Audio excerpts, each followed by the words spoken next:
Police को आगे करता है। हाँ जो बचा रहे हैं हाँ बोलिए बोलिए मत बोलिए कौन लिया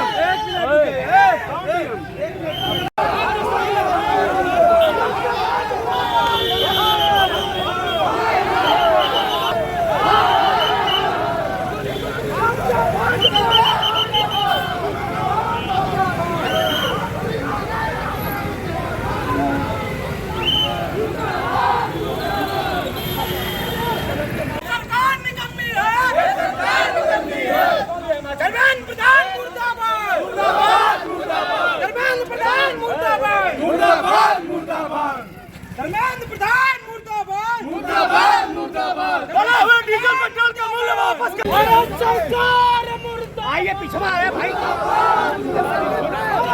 सरकार मुर्दाबाद मुर्दाबाद सरकार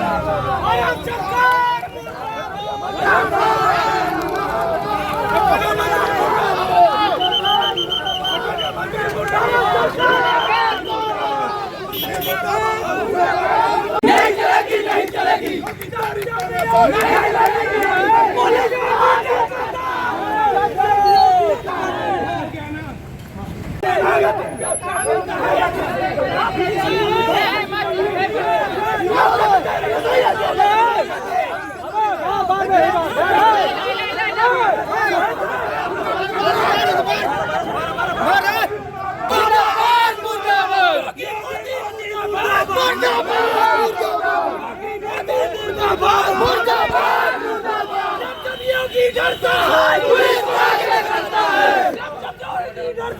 पुलिस को आगे करता है सरकार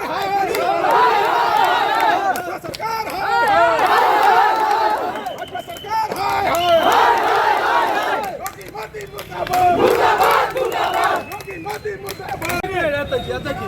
यहीं पे 70 किलो जब उसका भुगते तब आप थे तब आप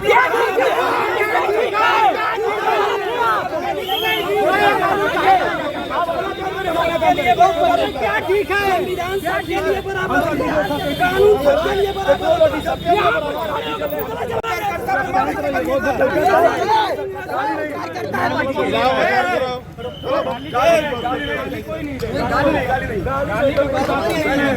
आप अपना काम करिए गाली नहीं यही कहा कि हम लोग अपना भूख रहे हैं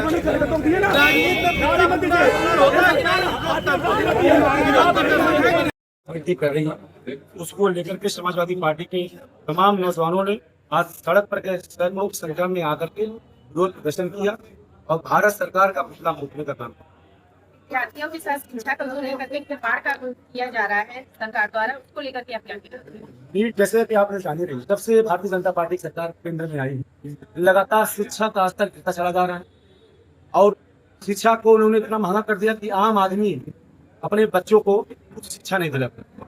जब से सेमेस्टर प्रणाली आई है जब से नई शिक्षा नीति आई है तब से शिक्षा का स्तर गिर गया और उसी क्रम में आज नीट का जो पेपर लीक हुआ है उसका भी विरोध प्रदर्शन हम लोगों ने किया।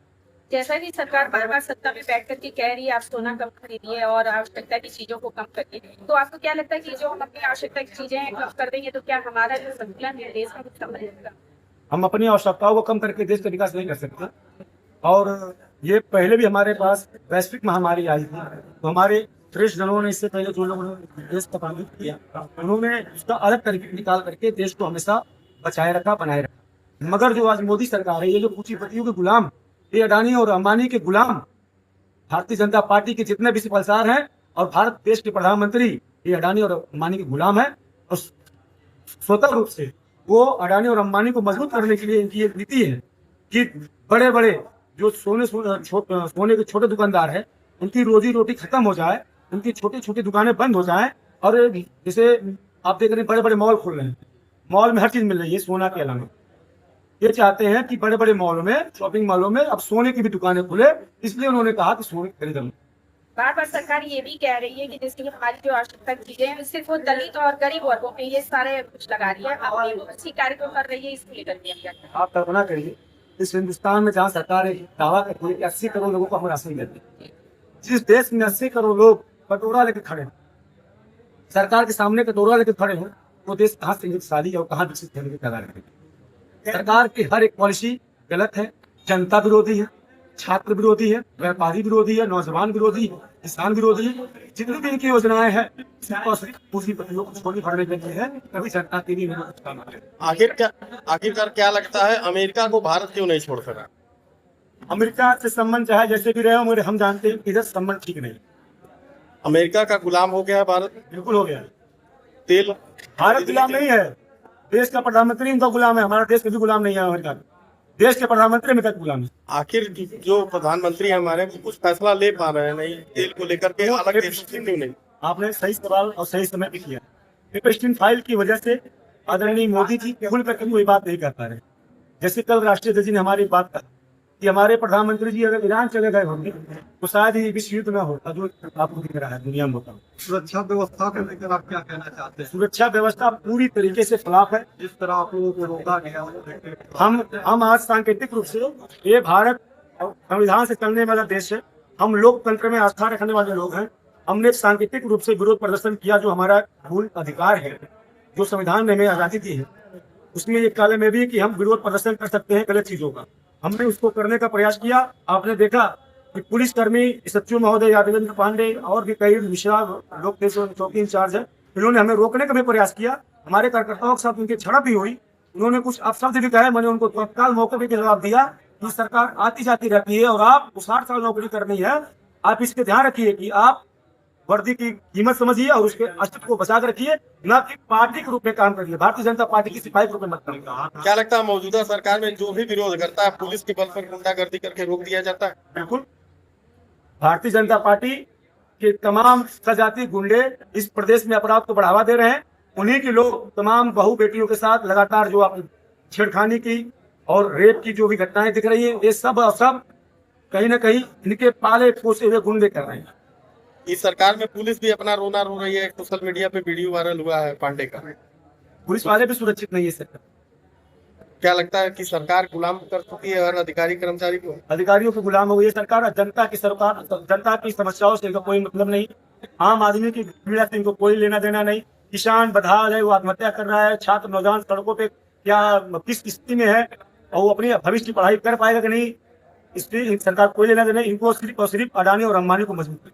जिस तरह से आपको रोका जा रहा है मतलब पहुंचने को लेकर, आगे इसी तरह रोका जा रहा है, हमेशा रोका जा रहा है, आपको आगे क्या रहेगा? हम समाजवादी लोग हैं, हम सदैव नेताजी के आदर्श से चलने वाले लोग हैं।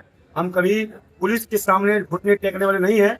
हम पुनः धरना प्रदर्शन जारी रखेंगे। अगर सरकार बढ़े हुए डीजल और पेट्रोल के दाम वापस नहीं लेती है तो हमारा धरना प्रदर्शन निरंतर चलता रहेगा और आजमगढ़ जिले की पूरी पुलिस पीएससी भी हमारा कुछ नहीं कर पाएगी, क्योंकि हम जनहित के काम करते हैं।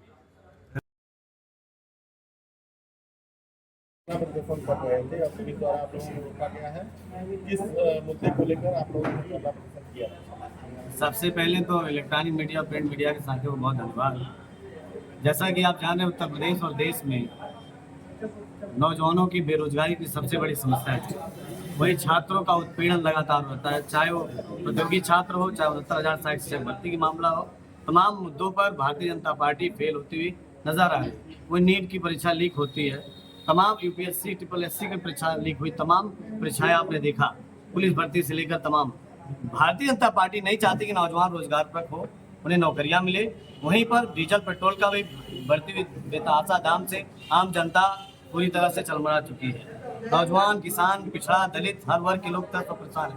ये सरकार केवल जो गांव के लोग हैं, गांव गरीब में रहने वाले लोग, उनका उत्पीड़न करने का काम करे, सिलेंडर का दाम बढ़ाई। इन तमाम मुद्दों को लेकर के आजमगढ़ जनपद के फ्रंटल संगठन युवजन सभा, छात्र सभा लोहियावानी और यूथ ब्रिगेड के जिला कमेटी के लोग, प्रदेश कमेटी और राष्ट्रीय कमेटी के लोगों ने प्रदर्शन किया है और सरकार को चेताने का काम किया। अभी तो हमने एक सांकेतिक प्रदर्शन किया और पुतला दान किया है। अगर आप नौजवानों पर उत्पीड़न करते रहोगे, हम जनता पर त्रस्त करते रहोगे, तो निश्चित तौर पर हम जेल से डरने वाले लोग नहीं। हम समाजवादी लोग, हम जनता के लिए लड़ने वाले लोग हैं। हम लाल टोपी पहनकर क्रांति करना जानते हैं। हम लोहिया के रास्ते पर चलने वाले लोग हैं, हम अम्बेडकर जी के रास्ते पर चलने वाले।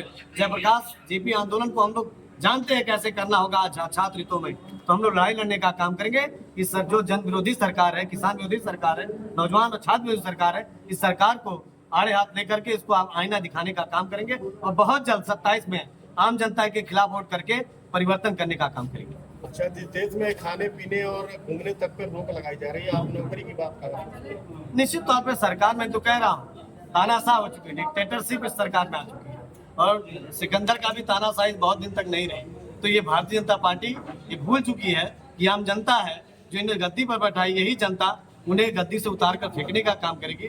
नौजवानों ने ठाना है, किसानों ने ठाना है, पिछड़ों ने ठाना है, दलितों ने ठाना है, पीडीए ने ठाना है, इस सरकार को, भारतीय जनता पार्टी की सरकार को खाल फेंकना है, समाजवादी पार्टी की सरकार बनाना है। विरोध तो जगह जगह है, लेकिन सरकार नहीं बन रही है। फिर मैं कह रहा हूँ, आम जनता पूरी तरह के विरोध में है और सिस्टम को हाईजेक करके सत्ता का दुरुपयोग करके जिस प्रकार से ये सत्ता में बने रहने के आदी हुए हैं, ये लत ज्यादा दिन तक नहीं चलेगी और आम जनता इनको धूल चटाने का काम। भैया एक मिनट, आपने कहा सत्ता जो किया हायरिंग कर रही है, ठीक है, लेकिन आप चुनाव लड़ना रोक दिए ना कि मैं चुनाव नहीं लड़ूंगा, बजट चुनाव लड़ूंगा, ये आपकी जिम्मेदारी बनती है ना। देखिए, सत्ता में वो केंद्र की सरकार, प्रदेश की सरकार, जुडिशरी, सारी व्यवस्थाएं भारतीय जनता पार्टी के हाथ में है और आज लगातार लोकतंत्र में, सुनिए, लोकतंत्र में मीडिया के साथियों से मैं उम्मीद करूंगा कि उस स्वच्छंद पत्रकारिता, कुछ ही साथी ऐसे हैं लगातार, सुन लीजिए, मैं आरोप आप पे नहीं लगा रहा हूँ, मैं कुछ लोगों पे कह रहा हूँ जो सही चीजें आम जनता के मुद्दे हैं उनको नहीं उठा रहे हैं। जो जमीनी स्तर के लोग यूट्यूबर्स हैं, जो